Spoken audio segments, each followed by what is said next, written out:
Harold Fannin Jr. is an incredibly difficult tight end prospect to scout. He is a rare mover at the position and the most productive tight end in college football in 2024. But he's displayed some issues with his athleticism, highlighted with an under par performance at the combine. And this comes down to a lack of fluidity in his hips. So, if he's not that fast, strong, or bendy, can he be an elite contributor at the next level? If you enjoy this content, please consider liking and subscribing. But let's take a little bit of a deep dive into one of the more controversial prospects at the tight end position. It doesn't take long watching Fannin to notice that he is an absolutely incredible route runner and a separator to boot. I think of all of the top three tight ends, he is maybe the strongest in this area of the game, possessing rare route running abilities and the ability to separate at all 3 points in the route.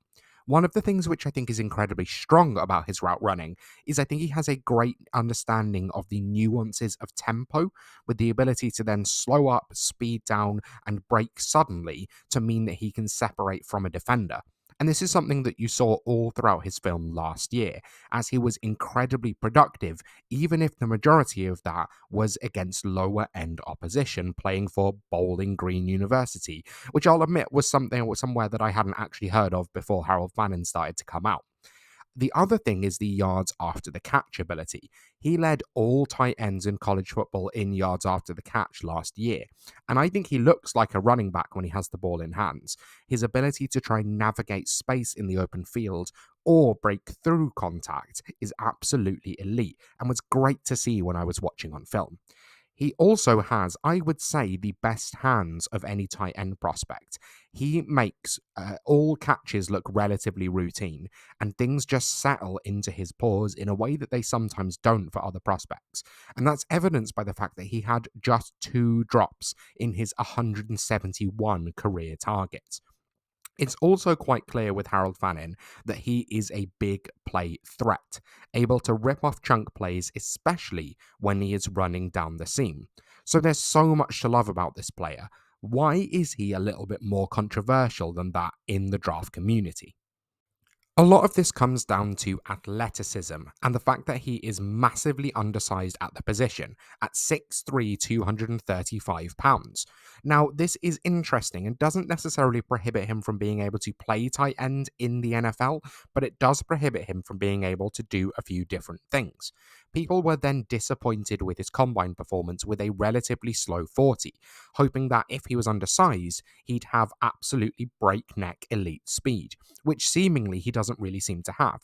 Now, the functional speed on the field has been strong throughout his career, but without this elite 40 time, some analysts are starting to drop away from Harold Fannin Jr., thinking that he is more of a unicorn and someone that will have to be deployed in a special way, rather than someone that can just succeed in the next level as an all-round tight end. One of the other things that I'm quite concerned with about Fannin is that I think he has very stiff hips.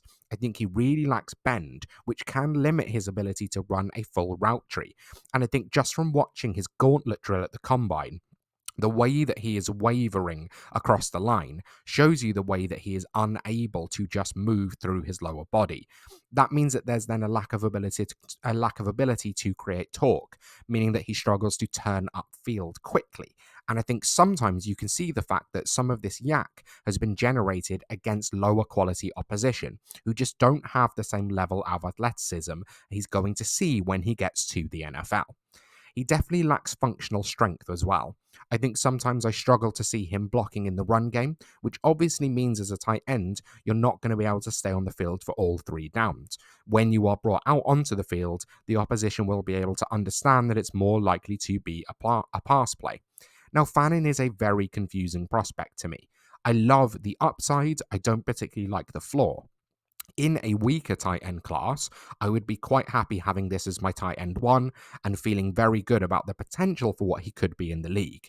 But because I really like Colston Loveland and Tyler Warren as my tight ends 1 and 2, and you did hear that the right way round, that's how I have them ranked, Fannin is just a little bit more confusing to me. I think he's going to have to be deployed in a very specific way to succeed in the NFL, which is essentially as a big slot or split out wide as a big wide receiver. And I think this could work. It just depends on him finding the right system that's going to make this work for him. For my playstyle comparison, I've gone with Chig Okonkwo, and this is a player that I actually really like. He's been one of my favourite tight ends to target this offseason.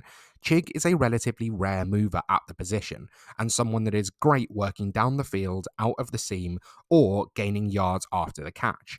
This is the kind of role that I think Fannin will be able to have at the next level, although Okonkwo is a slightly bigger tight end, so more able to work in the running and blocking game as well. But I definitely think that Harold Fannin has the potential to be a big play threat, which if you've watched Okonkwo for the Titans or you started him in fantasy, you know this is how he gets the majority of his yardage. In terms of draft capital, I do think he goes on day 2.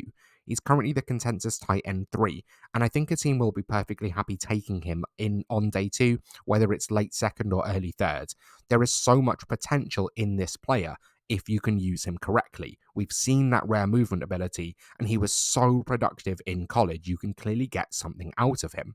In terms of draft capital, in one quarterback leagues and Superflex, I'd be relatively happy taking him midway through the second round.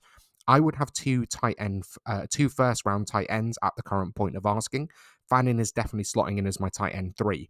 But there is so much upside in this player if he can get to a situation whereas he is the clear first or second target on the field and he's going to be used in creative ways. This guy has the upside of a top 5 dynasty tight end. The floor is just relatively similar from what we've seen from Kyle Pitts. If you love Fannin, drop a comment down below and let me know why I should have him ranked higher. I know that he has a die-hard fan base. And while you're there, drop me a subscribe and check out all of the other rookie profiles available on my channel. Thank you so much for watching, and I'll see you next time.